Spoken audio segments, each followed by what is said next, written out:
This is Plant-Based Briefing. Ultramarathon champion Austin Meyer on life as a vegan endurance athlete by Megan Edwards at forksoverknives.com. And I'm Marian Erickson, host of this curated content plant-based podcast, where I narrate articles on healthy, compassionate, and sustainable living with permission in about 10 minutes or less every weekday. And Forks Over Knives is one of the organizations I have permission to read from. They were founded back in 2011 when the now world-famous documentary Forks Over Knives was released. If you haven't seen it, please watch it. You can watch it for free on their website, and they have a ton of resources as well. So now let's get to today's plant-based briefing. Ultramarathon champion Austin Meyer on life as a vegan endurance athlete by Megan Edwards at forksoverknives.com. In the spring of 2023, Austin Meyer won his first ultramarathon, a grueling 100-kilometer trail race through the majestic landscape of Zion National Park. The path to his incredible achievement was paved by years of dedicated training, an unwavering positive attitude, and lots of plant-based meals. Meyer was first introduced to veganism in 2018 and has since seized the opportunity to promote a plant-based lifestyle, not only through his athletic pursuits, but also as a professional documentarian and journalist. Forks Over Knives spoke with Meyer about how he found ultramarathon running after the end of another athletic dream, why veganism is more of a lifestyle than a diet, and how he hopes to inspire other athletes by fueling his wins with plant power. Forks Over Knives. What inspired you to start running in ultramarathons? Austin. From 2010 to 2014, I played for the Stanford University soccer team. My vision was always to be a professional soccer player. At the end of my college soccer career, I hoped to hear my name called in the Major League Soccer draft. I'd been going on trial with some teams, but unfortunately, it didn't pan out. So at that point, I decided to stay in school and pursue a graduate degree in journalism instead of playing second division professional. But what it meant was that I had to find a new athletic identity. I really was distraught when my soccer career was over. I was searching for that void to be filled. And in that time of searching, I ended up stumbling upon a book called Born to Run. It talks about how humans are distinct in our physiology to be able to cover super long distances on foot. And it talked a lot about ultra trail running. It sounded so wild, but also really captivated my imagination and made me think, I wonder if I could do that. And so, having never run a race of any distance in my life, I decided to sign up for a 50-mile trail race. Forks. You didn't want to ease into it? Austin. In soccer, I might be running 8 miles in a game, so there was something about doing a 50-mile race where I was like, I truly don't know if I can do this. And that really excited me. Whereas I was pretty confident I could do a marathon, the 50-mile race was this big unknown. And so the experience of training for that race and then running that first race in 2016 was kind of the kickstart of this new obsession with ultramarathons. Forks. You've since run 12 ultramarathons, winning the Zion 100K trail race earlier this year. What's your training process like? Austin. I train 6 days a week, and then the 7th day I use as a rest and recovery day. In those 6 days of training, I'm getting in the range of 65 to 75 miles per week. 2 of those days I'll have more concentrated speed work where I'm really focused on building my running efficiency and speed, and then the other 4 of those days are more focused on just enjoying the trails and going at a conversational pace.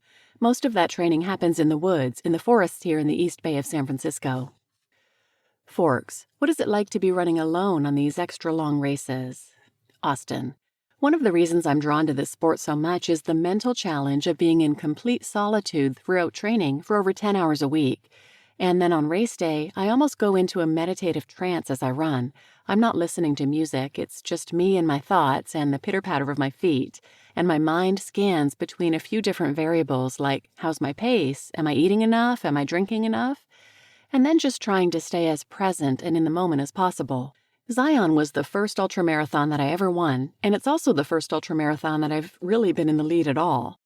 So having that experience of being chased by a field of over 200 people was really unique. I remember trying to forget the fact that I was in the lead and just be present with the current mile I was on. I was trying to chase the ghost of my own potential rather than worry about people behind me who might catch up. How did you feel crossing the finish line in Zion? For the past 3 ultramarathons I've done at the 100K distance, within 10 minutes of finishing, I was in the medical tent needing attention. The previous one before this, I was in a wheelchair just minutes after. But for one reason or another, when I finished the race in Zion, I was able to celebrate with my girlfriend and didn't need to go to a medical tent. I got to cheer on the people who were finishing behind me who had been in this awesome race with me all day. It was a moment where I got to really reflect on these 7 years post-soccer. I felt a lot of gratitude for the fact that even though one sport I loved was suddenly gone, I found something else to take its place.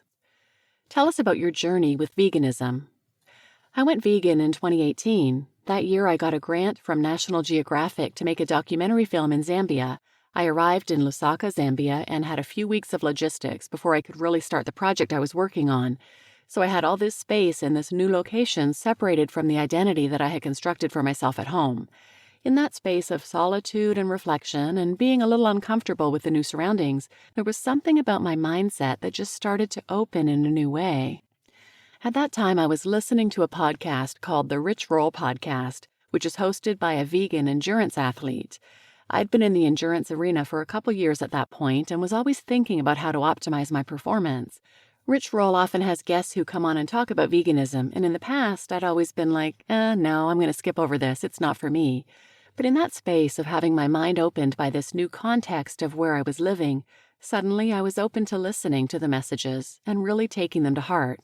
I just started binge listening, and within a day or two, I was convinced that going vegan would be in alignment with the values I hold most dear. What are the values that you feel veganism aligns with? So the first one is the value of compassion and care. I was shocked and horrified when I heard about just how poorly animals are treated in the industrial farming system. It was so clear to me how my dollars and my decisions were leading directly to the suffering of an individual, and I couldn't come up with any sort of justification to continue doing that. Another core value is vitality, which I view as cultivating the life force energy that enables me to go on adventures, not just right now, but also as I get older, so I can do the things I love for as long as possible. I started to listen to the evidence-based health benefits for performance and longevity. And then lastly, I'm an environmentalist. One of the things that I love so much about veganism is that it makes me feel very empowered in the face of such insurmountable challenges. It feels amazing to be able to act in alignment with my values every single day, multiple times a day, by choosing what I eat. Did you notice any changes in terms of athletic performance after going vegan?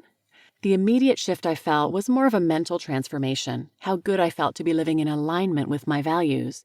And then since going vegan and continuing to get more educated about how to optimize a whole food plant-based diet, I've absolutely seen how that has propelled my performance as an ultra athlete.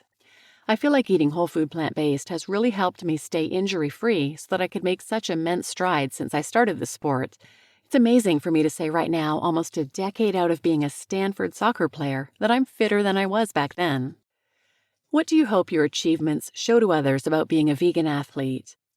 I'm representing a counter-narrative to what so many people view defines the vegan diet, which is this idea that it isn't masculine or that you can't be a great athlete. So if I can win a race or have amazingly consistent training and be someone who's positive about it, maybe even just one person will think differently about how they eat and how that could impact their performance. It's very rewarding for me to look at it in those terms. How does your passion for storytelling intertwine with your vegan values? My personal sensibilities as a documentarian lean more towards the inspirational and the positive. I love telling stories about the animals at sanctuaries, their backstories, and what their lives are like now. I'm also really interested in finding stories that get people to see animals as someone rather than something. Oftentimes, what that looks like is finding stories that highlight the interconnections between humans and animals and that tender, innate connection that we have. Most recently, I was in Rwanda for 3 weeks, filming a documentary about wildlife veterinarians that look after an endangered mountain gorilla population in Volcanoes National Park.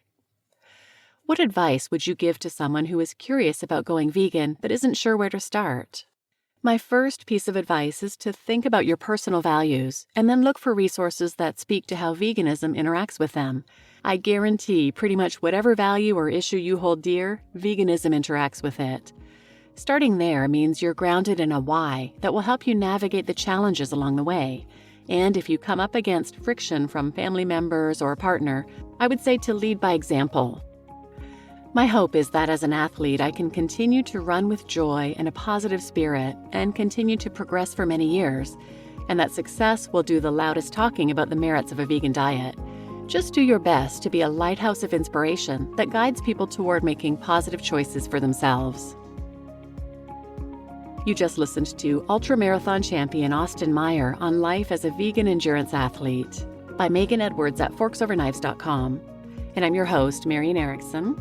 Please share this episode with anyone who might benefit, and thanks for listening.